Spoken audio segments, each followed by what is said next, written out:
I'm attempting to do a video showing you how to do the 1940s bun that Peggy Carter has in that one scene with the flag in the first Captain America film. This is not an exact reproduction, this is me guessing as best I can from what I can see on the film.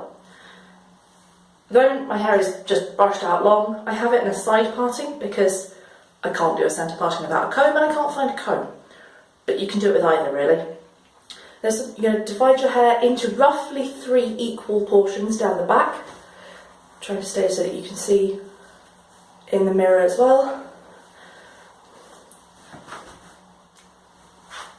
Roughly equal, it doesn't have to be completely equal. And this back section, depending on how you prefer to do it, you can use a small elastic and then coil it, or you can do what I'm doing, which is plaiting it, because I find it easier to pin in place. So this is going in with a long plait down the centre of the back of my head. It's starting as low as I can make it at the base of my neck. And now this is just the very boring part of watching me plait my hair.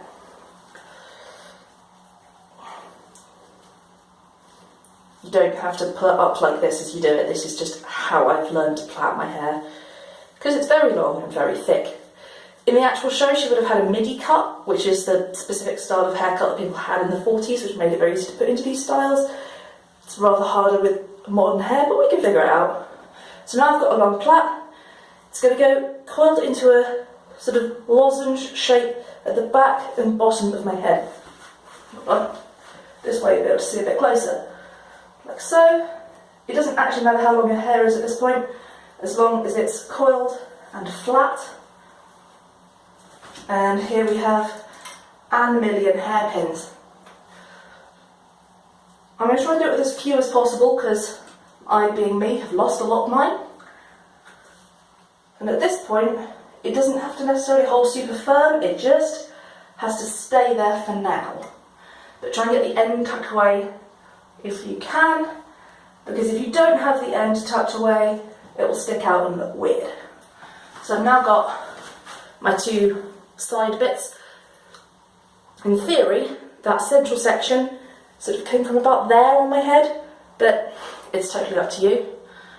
And the next part, she has it in really cool coily effect. I am very lucky that my hair tends to stay where I put it when I do this, but this is how I'm doing it. It's picking it up in small sections, twisting it back, and just holding it once it's there. Just keep going until you've run out on that side of your head. To get that nice kind of swooshy effect, you basically just push it forwards a bit at this point. It comes a bit looser. She also has a fringe. I don't. If you have a fringe, I would leave it out entirely and then curl it, and then pin those curls to whichever side your parting isn't. So, for example, if I had a fringe, I would curl it and pin it here, because she has a pretty nice curly affair going on, which is not going to happen with my hair. At the back here, I've taken that coil and just twisted it around that bun at the nape of my neck. Again, it's in a kind of lozenge shape. I'm going to try and show you from there. And again, hairpins, stick it in. Because elastic wasn't really used on hair at this point in history, so iron work and hairspray is the best you got. And to be honest, they didn't even have hairspray. But it's fine, it gives you a more authentic look if it's kind of loose and flowy. Having achieved that, I want it to sit a bit higher on my head.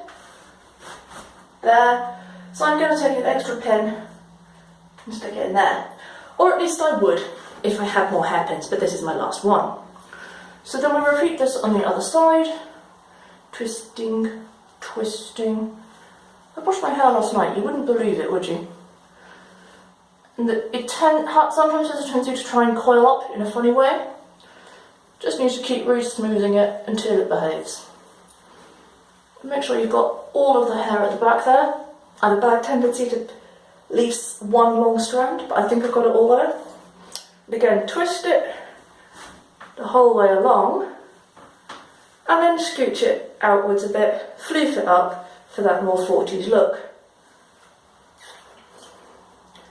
And now, having twisted it, sorry, I know I'm doing this with a pin in my mouth, it's terrible practice.